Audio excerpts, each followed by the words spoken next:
Yo les listes. J'espère que vous allez bien, moi ça va super bien. Ça faisait un petit moment qu'on n'avait pas fait de format comment jouer, et là en l'occurrence je pense que l'arrivée des Matmech, qui est une version d'Atinister que je trouve très intéressante, est l'occasion de reprendre un petit peu tout ça. En plus ce week-end s'est déroulé le YCS Rio, donc pour ceux qui ne savent pas, un YCS c'est un tournoi international, souvent à grande renommée. Alors oui, là en l'occurrence c'est pas sur le même continent que nous, et on sait que le jeu américain est souvent un petit peu différent que du jeu européen que nous on peut avoir, mais globalement on retrouve quand même des decks à gros niveau. Là en l'occurrence dans le top 8 il y avait 3 Matmech dont 2 versions avec Atinister, donc ça veut quand même dire que le deck est solide. Personnellement c'est ce que j'ai joué à l'Europe, je vous en ai parlé dans une de mes dernières vidéos, et j'étais assez persuadé que le deck marchait bien. Je pense que, et suite à pas mal de demandes, c'est nécessaire de faire une petite vidéo pour expliquer globalement ce qu'apportent les Matmech au deck et ce qu'apportent les Matmech tout court en fait, tout simplement. Là en l'occurrence on va vraiment parler de l'engine de base, le petit corps qu'on peut ajouter dans Atinister et ce que ça apporte, est-ce que c'est vraiment une solution ou est-ce que c'est un pansement, et est-ce que ça apporte vraiment quelque chose au deck. Donc on va essayer d'aborder tout ça dans cette vidéo pour changer des différents formats, puisque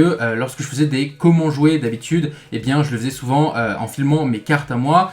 J'ai vu que vous aviez bien aimé la vidéo sur Exosister où simplement c'était Dueling Book, donc je me suis dit on va reprendre ce format là, non pas que j'ai pas les cartes puisque évidemment j'ai le deck, mais peut-être que c'est plus visuel pour vous, peut-être que les cartes s'affichent mieux ou j'en sais rien, et en tout cas je me dis que si ça peut être plus clair pour un maximum de monde, ça ne peut être que bénéfique. Évidemment cette vidéo te plaît et t'as appris quelque chose, parce que en soi c'est quand même l'objectif. N'hésite pas à lâcher ton meilleur abonnement, à me dire ce que tu en as pensé dans les commentaires, puis le petit pouce ça fait toujours plaisir. Sans plus attendre, on passe sur le deuxième écran, à savoir Dueling Book, et je te présente tout ça. Ok, donc on se retrouve sur Dueling Book.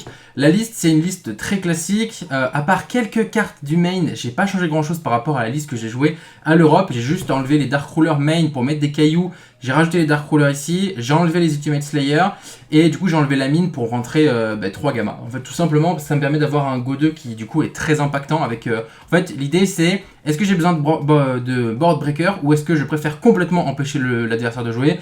C'est une façon de voir le jeu, tout simplement. Donc la liste elle est très classique. Pour tout ce qui est Atinister, il n'y a pas grand chose à dire. On va vraiment jouer juste, et je suis content d'avoir eu cette confirmation là, parce que j'avais l'impression d'être un peu un fou lorsque j'ai joué un terrain à l'Europe. Mais en fait la plupart des listes, enfin en tout cas les deux listes que j'ai vu topper à Rio, et bien jouer un terrain également. Et comme ce que je disais dans la vidéo du récap sur l'Europe, et bien pour moi le terrain devient moins nécessaire. Il est nécessaire, mais très clairement l'adversaire va pas forcément se focus là-dessus. Par exemple s'il a un cosmique, il va largement préférer gérer la piège Matmech plutôt que gérer ton terrain, ou même ça arrivera un peu trop tard, etc. Donc pour reprendre un petit peu les effets, pour tout ce qui est Atinister, j'ai fait plein de vidéos, je vais pas vous rebassiner avec tous les effets des Atinister. Pour ce qui est des free spots, là en l'occurrence c'est des free spots qui sont impactants dans le format. Peut-être Nimb est ce qui sera le moins impactant dans le format, mais peut quand même forcer des trucs. Pour ce qui est des Matmech, donc on a Circular qui est du coup la nouvelle qui est sortie dans Pot. Elle dit que tu peux ajouter un Matmech, tu peux foolish un Matmech depuis ton deck au cimetière, ça c'est le cost et c'est pour ça que c'est très intéressant. Puis tu l'invoques spécialement, et ensuite tu ne peux attaquer qu'avec un seul monstre le reste de ce tour. Si un monstre Matmech est invoqué normalement ou spécialement sur le fil tant que je contrôle cette carte là, sauf dans la damage step, je peux ajouter une carte Matmech magie piège depuis mon deck à ma main. Donc là en l'occurrence on va avoir la Reborn et le piège, on aura l'occasion d'en reparler. Le petit combo c'est quoi? C'est tu fais effet circular, tu envoies Sigma. Effet Sigma, si tu contrôles en zone extra, et bien tu peux le respect. Donc ça c'est intéressant parce que c'est une fois, normalement elle est bannie, mais vu qu'on va l'utiliser comme un Xyz, elle ne sera pas bannie. Et tu peux également, bien tout simplement, si tu contrôles aucun monstre, il se spé également de la main. Donc là c'est intéressant, il se spé de la main si tu contrôles rien en zone extra. C'est pas forcément ce qu'on a le plus facile à faire dans Atinister, mais en vrai ça peut être un extender intéressant. Et on a Addition qui du coup va être la tuto de, et bien simplement Alembertain, je sais jamais comment on dit le nom, je pense que il doit y avoir une prononciation que je n'ai pas, et donc en fait tu peux la récupérer, et lui il se spé, tu t'arrêtes un sur le terrain, tu le spé, le monstre en question, il gagne 1000 d'attaque. En vrai c'est pas dégueu, donc ça c'est le petit combo monstre de base, ça nécessite que 5 monstres, et après on a 2 targets à tuto, soit on a la Reborn qui est très simple, qui dit tu cibles un Matmech dans le cimetière, tu l'invoques, il gagne 1000 d'attaque, c'est vraiment super fort.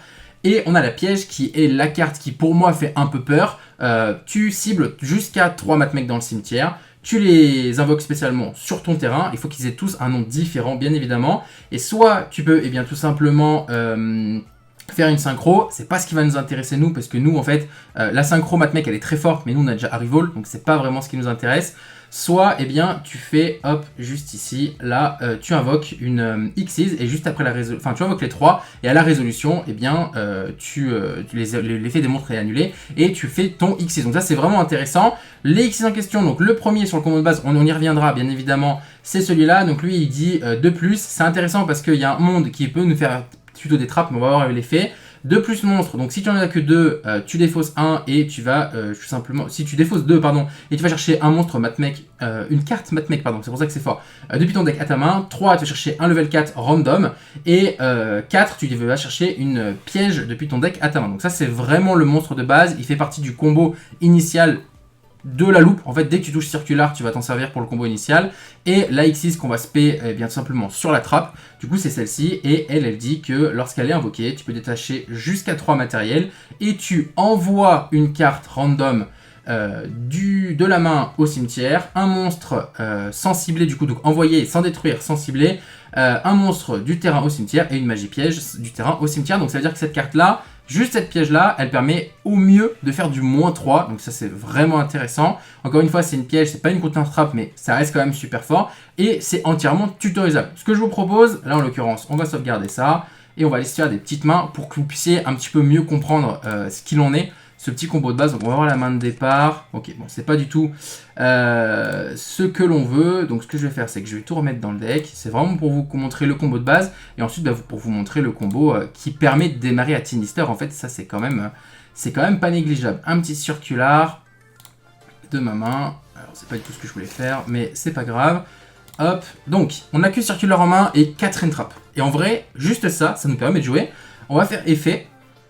Tac, mais je vais m'assurer qu'il fait n'importe quoi. Tu regardes ton deck et tu envoies Sigma au cimetière. Du coup, lui, il se spé en défense. Là, tu déclares Sigma. Tac, Sigma, du coup, il va se spé.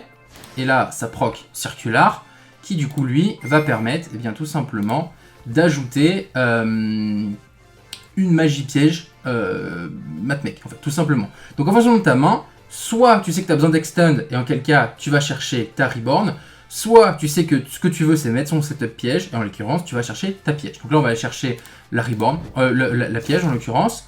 Ensuite tu utilises les deux, tac, tu fais ton petit Alumbertine, je sais pas comment il s'appelle vraiment. Ensuite tu le déclares, tac, tu détaches 2 et tu vas chercher. Tac, tu vas chercher ton autre monstre. Parce que lui, il tuto un monstre matmec. C'est ça qui est matmec card. C'est vraiment ça qui est fort. C'est-à-dire que si par exemple tu avais déjà la reborn en main, ben, tu peux te permettre d'aller chercher la piège, plus derrière d'aller chercher quand même le monstre. Et lui, du coup, tu vas le déclarer. Tac, tac, tac. Tu targetes lui. Et tu l'invoques. Et en vrai, ça c'est quand même pas mal. Parce que là, du coup, tu as ton setup où, ben, en vrai, si on n'avait pas cherché la trappe, tu as la reborn. Et avec la reborn, on peut faire le deuxième combo, qui est celui que je vais vous présenter tout de suite. Donc, le deuxième combo, c'est le même que celui qu'on vient de faire, sauf que au lieu d'aller chercher la piège, on va chercher la reborn. Et en fait, ben, c'est toujours intéressant parce que, admettons qu'on ait 4 randoms en main, aucun Atinister, juste 4 entraps par exemple, ou 4 briques. Il n'y a pas vraiment 4 briques dans le deck, mais pourquoi pas. Tu utilises les deux. Tac. Tu vas faire ton petit Wicked. Et du coup, tu vas pouvoir faire ta reborn, target, hop, ceci, effet, tu vas pouvoir, donc effet, pardon, il faudrait que je déclare pour que ce soit peut-être plus clair pour vous. Mais du coup, effet Wicked, vu qu'il y a un monstre qui a été spé sous elle, tu peux bannir un du cimetière. Là, en l'occurrence, on n'a pas l'enfant Atinister comme on peut l'avoir d'habitude, mais on a quand même le Xyz. Tu le bannis, hop, tu peux tuto ton Bururu, vraiment de façon très classique. Tac, donc ça c'est au cimetière. Et ensuite, bah du coup, tu vas pouvoir faire ta normal summon, effet, tu vas pouvoir foolish. Donc là en l'occurrence, d'habitude, on va plutôt essayer de foolish le Dan-Marie pour avoir une negate au cimetière. Là en l'occurrence, le meilleur play, c'est d'envoyer Picari. Tu l'envoies au cimetière, tac, tac, tu fais ton petit Mage Splash, effet Mage Splash, tu reborn ton petit Picari. Évidemment, avec Mage Splash, il n'y a pas d'effet, donc on ne peut pas l'utiliser. Tu utilises les deux, tu fais ton petit Pegasus, effet Bururu, tu vas pouvoir respect Picari, effet Picari, tu peux tuto une magie. Et en fait là du coup tu as ton setup, et c'est vraiment une des choses qu'on a toujours cherché à faire avec Atinister, c'est que tu as un setup où tu fais déjà beaucoup de CA avant de faire tes effets de monstres principaux, à savoir Ashishi, Doyon ou Picari. Et ça c'est intéressant parce que là du coup, en fait t'as quoi? T'as tout simplement la possibilité de transformer le Picari en enfant.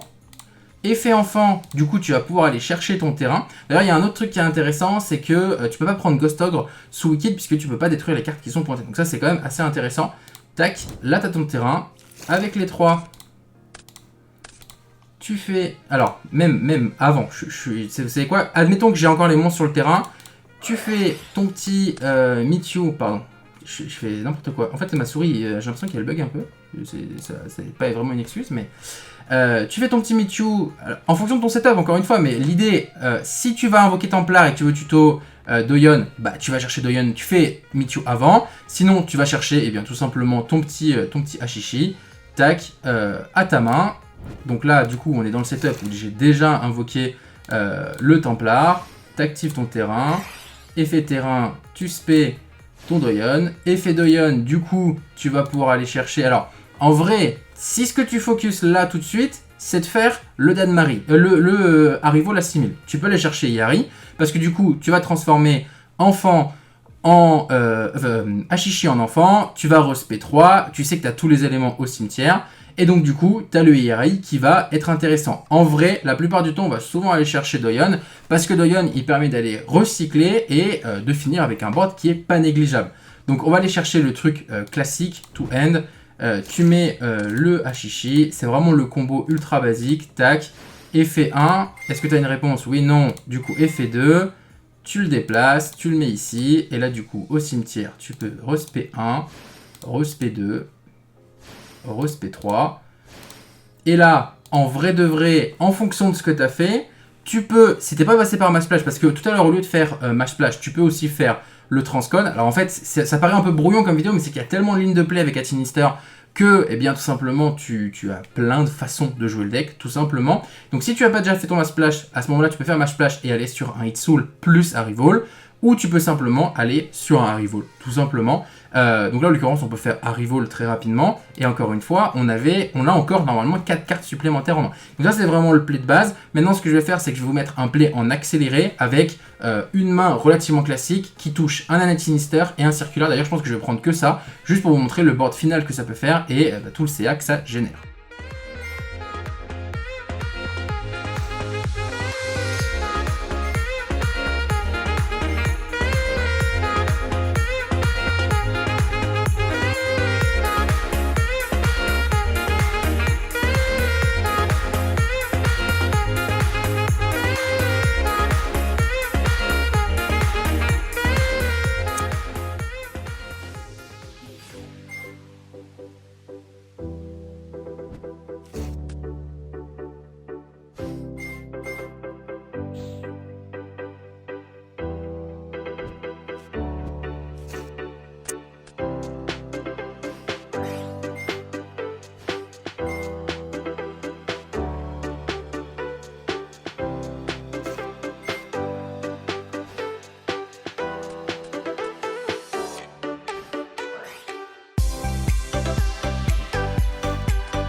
Voilà, donc je vous ai fait rapidement un petit timelapse d'un des boards puissants que peut faire Atinister, sachant que, mine de rien, on va pas se mentir, le fait d'avoir Arrival à 4000, plus Danmarie au cimetière, plus Pegasus, plus 3 Entrap, plus la trappe Matmec, en vrai, enfin 4 Entrap du coup, plus la trappe Matmec, mais alors 4 dont une random, hein, on va dire, c'est un board qui est très puissant. Il y a des boards qui permettent de finir sur Arrival plus Dane-Marie en fonction du nombre d'extenders que tu as en main. Là en l'occurrence on a encore de Yon en main, c'est-à-dire qu'on a fait aucun recyclage, donc le tour d'après on a un monstre qui va se payer, qui va recycler, etc. Sachant que du coup on a encore la Reborn Atinister dans le deck et qu'il nous reste encore un Mage Splash. Donc voilà, je voulais vraiment vous montrer un des boards possibles, le CA que ça pouvait générer, c'est-à-dire que là on finit avec un board où on a 4 cartes en main, 2 cartes 7 et un monstre sur le terrain, plus le field, plus 2 interruptions au cimetière. C'est vraiment pas négligeable. Ce qui est vraiment intéressant avec Atinister Matmech, c'est que les Matmech vont générer des sortes d'aimants à une trappe, un peu comme Prospérité dans certaines decklists, et naturellement, eh bien, ça va générer une sorte d'autoroute par la suite pour les Atinister et poser Arrival. On sait qu'Arrival est très difficile à gérer. Pour les sprites en soi, s'il n'y a pas 4 sharks, c'est compliqué. Pour les Terra Elements, c'est quasiment impossible. Et en vrai, pour beaucoup de decks, 4000, 5000, 6000, ça commence à poser problème. Sachant que cette version-là du deck permet aussi bien de faire tout simplement des Arrival à 6000 que des Arrival à 4000 plus un Hitsoul ou juste la trappe plus Arrival. Ça dépend vraiment en fait tout simplement de la version que vous voulez jouer. J'ai essayé d'être le plus clair possible dans cette vidéo. Je voulais simplement vous montrer ce que pouvaient apporter les Matmech, le nombre d'interruptions incroyables que ça peut générer, ce qu'apportent du coup les Atinister en complément, parce que du coup on n'a pas parlé par exemple de Cinet Minage, mais Cinet Minage devient une carte qui est beaucoup plus polyvalente dans ce deck là, puisque autrefois elle allait tuto, par exemple si tu avais un Cinet et un Mewtwo, tu étais là genre c'est pas fou, alors que maintenant si tu as un Cinet et un Mewtwo, tu sais que tu vas toucher à la fois ton engine Matmech et à la fois ton engine Atinister, et si tu n'as qu'un Cinet, du coup ça te donne accès à n'importe quel starter, soit les Matmech, soit les Atinister. Ça c'est vraiment très intéressant, ça rend la carte beaucoup plus polyvalente. On voit aussi certains decks qui jouent Small World parce que la carte peut être à la fois plutôt intéressante dans le sens où à la fin, comme tu l'as vu, on a 4 cartes en main. Si on sait qu'on a des end-traps qu'on a rentré en side et qu'on les a pas touchés et qu'on a touché Small World, peut-être que si on n'en a pas besoin pour démarrer le combo, on peut s'en servir pour aller chercher un Droll, je sais pas, une carte dont tu as besoin, ou tout simplement tu sais que l'adversaire meurt sur Nibiru. On rappelle que si tu as Arrival sur le terrain, tu peux Nibiru sans que ça affecte Arrival, donc du coup tu sais que tu vas gagner sur un Nibiru parce que tu as pu aller le chercher avec Small World. À voir, il y a vraiment beaucoup de lignes de play qui sont très intéressantes. Je pense que le deck n'a pas fini de faire parler de lui. En tout cas, ce qui est sûr, c'est que j'espère que cette vidéo a pu vous aider, vous guider, vous donner plus d'éléments. N'hésitez pas à me dire dans les commentaires si vous avez des questions ou des choses que vous auriez améliorées ou apportées tout simplement à la liste. Encore une fois, l'idée c'est d'améliorer le deck et de le faire évoluer jusqu'à ce qu'il soit le plus compétitif possible. J'espère que ça vous a plu. Si c'est le cas, le pouce, l'abonnement. Je vous embête pas plus. Prenez soin de vous, faites un duel et collection de cartes. Sur à bientôt les potes. Allez, ciao!